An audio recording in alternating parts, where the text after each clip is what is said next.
Greetings and welcome to Yarnspirations.com. I'm Mary Beth Temple for Hooked for Life, and in this video we're going to take a quick look at the stacked up knit wrap. This is a gorgeous wrap that you could use as a small blanket or to just wrap around yourself while you're hanging out living your life, and it gets its beauty from textured stitches. We're going to have some slipped stitches alternated with yarn overs, and we're going to have some really cool little tiny cables, and then the patterns flip sides in the repeat so that you are stacking one pattern across the next. So here is our slipped stitch pattern with the yarn overs, and over here we have our little cables. This is a C2B or cable 2 back, and I'm going to teach you how to do that without a cable needle so you can knit faster.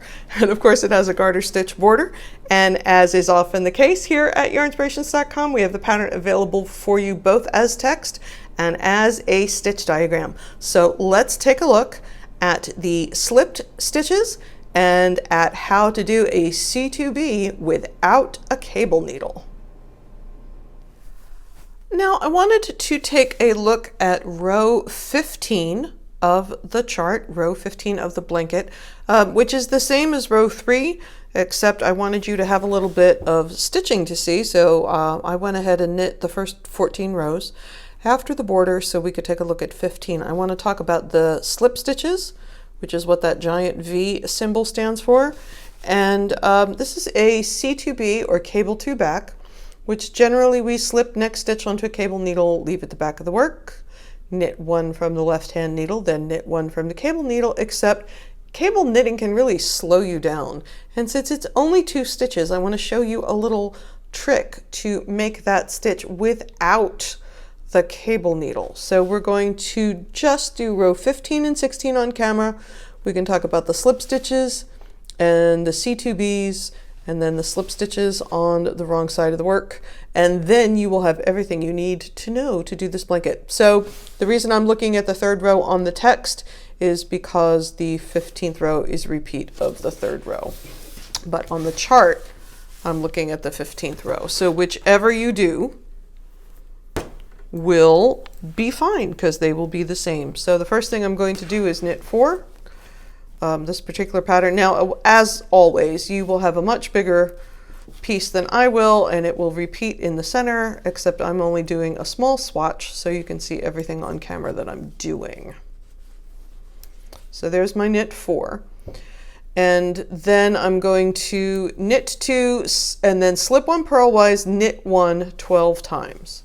So my knit 4 is the border, the knit 2 is the beginning of the pattern. Let's take a look at it here. There we are in the 15th row. So there's my knit 4 and my knit 2 because the blank box is knit on the right side, and this is a right side row. So I'm going to slip 1 piece, slip 1 purlwise, and knit 1 12 times. So I'm going to insert my right needle tip as if to purl and just move it over to the right hand needle. Now I'm carrying my yarn in the back of the work because I want it on the wrong side. So it's slipping 1 purlwise with yarn in back. So slip 1, knit 1, slip 1, knit 1, and again I'm always slipping purlwise in this pattern. Slip 1, knit 1, total of 12 times. I want to keep the float, which is what we call the yarn that travels behind the slipped stitches. Make sure you don't pull it too tight because you don't want it to pucker up the work, but you don't want it so loosey-goosey that you have big floats that will catch on things. So you're going to do this, like I said, a total of 12 times.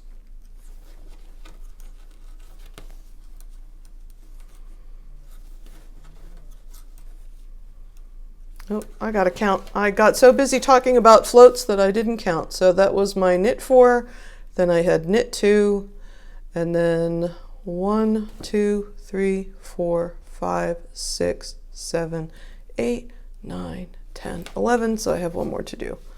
Slip 1 purlwise, knit 1. Then we're going to purl 2, 1, 2 and C2B, cable 2 back, but let's do it without a cable needle. So again, the instructions say to take this stitch off, put it on the cable needle, drop it behind the work, knit this one and then this one. I'm saying you can do it without the cable needle. It's way faster, particularly if you only have 2 stitches. So ignore the stitch that is closest to the point. Go into the second stitch as if you were just regularly going to knit it, but keep that right hand needle tip in front of the stitch on the end that we're going to ignore. So we're going to pull that through and leave it on the left hand tip, and then we're going to go ahead and knit the stitch that we skipped and push both off. And there's my twist. There's my cable without ever having used a cable needle. Let's see that a couple more times. So purl 2, skip the first stitch, knit the second stitch, but keep your right hand needle tip in front of the first stitch and do not drop it off the left hand needle. Knit the stitch you skipped, pull them both off at the same time. Sometime you will see these in certain patterns. It will be abbreviated instead of a C2B, it will be abbreviated as a right twist. Just FYI. Skip the first one, knit the second one, keeping the right hand needle tip in front of the skipped stitch.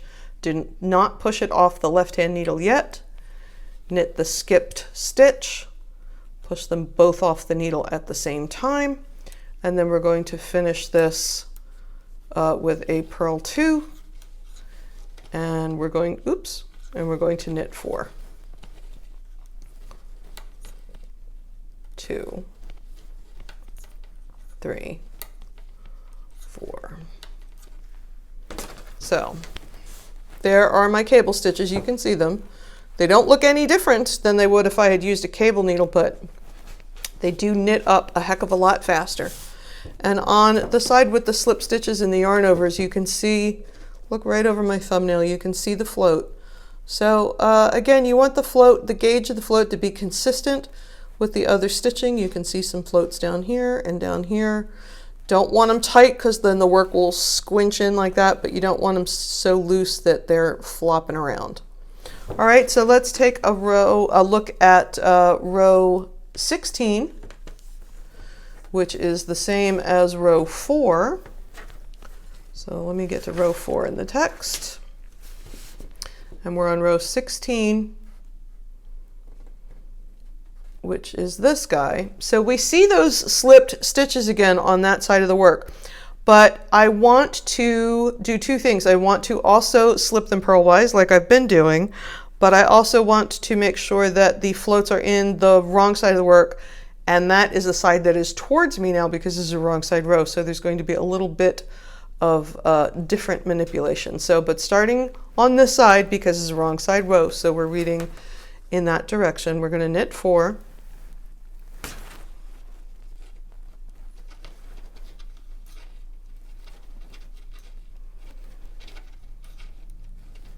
Then it says knit 2, and then it says purl 2, knit 2 3 times. So 1,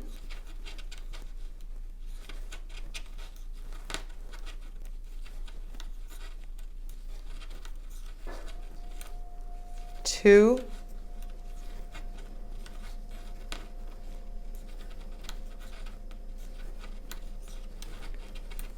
3.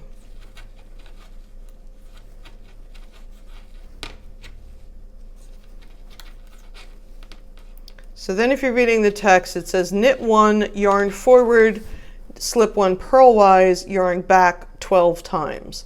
So basically we're doing knit 1, slip 1 all over again, but we're making sure that the float is where we want it to be. So knit 1, yarn forward, slip 1 purlwise, yarn back, and that's just so I can knit the next stitch. Knit 1, yarn forward, slip 1 purlwise, yarn back, knit 1. Now you may notice when you're knitting, and also if you're looking at the stitch diagram, that the stitches that you slipped on the previous row are the same stitches that you're slipping now. So yarn forward, slip 1 purlwise, yarn back, knit 1. But again, all that yarn forward, yarn back stuff is just to make sure that the float is on the side of the work that is towards you. A lot of times when we're doing slip stitching, it's in two colors because we want a color work pattern to emerge. But in this case, it's to add texture, because not only do slip stitches give you some interesting color patterns, but also they elongate a little bit, so you get some really cool texture. I've lost count again, but I'm hoping that by the time I get to the end, I'll figure out where I need to be. Here's my last slip. I should have 6 left. 2, 4, 6. Yep. So I'm going to knit 6. 1, 2, 3, 4, 5, 6. So there are my floats that you can see. See my little floats happening there? That is the wrong, this is the wrong side of the work. This is the wrong side of the side that has the cable stitching. Let's flip around back to the right side. You can see my elongated slip stitches turn into these little columns with the yarn overs, and then over here you can see the cable stitching. So this is a really interesting blanket to make, and you're just going to follow the repeats. You're going to, because again, I've got 48 stitches cast on, and by the time you get to the part with all this texture, you're going to have 168 stitches cast on, so it's going to be much bigger than what I am working on. But if you keep following along, it's really just not that hard to do. Don't let the ink scare you, as my band teacher used to say. So you know that this is the slip, these big V's. You know how to do that little cable without a cable needle. There's some seed stitch happening in here. And then as you move up the panel, the cables and the slip stitch pattern flip sides. So now the cables are over here and the slip stitches are over there. But it is a glorious project, and it is full of texture, and it's a lot of fun to knit. So I hope you enjoyed hanging out with us for the Stacked Up Knit Wrap. I'm Mary Beth Temple from Hooked for Life, and we look forward to seeing you here on Yarnspirations.com real soon.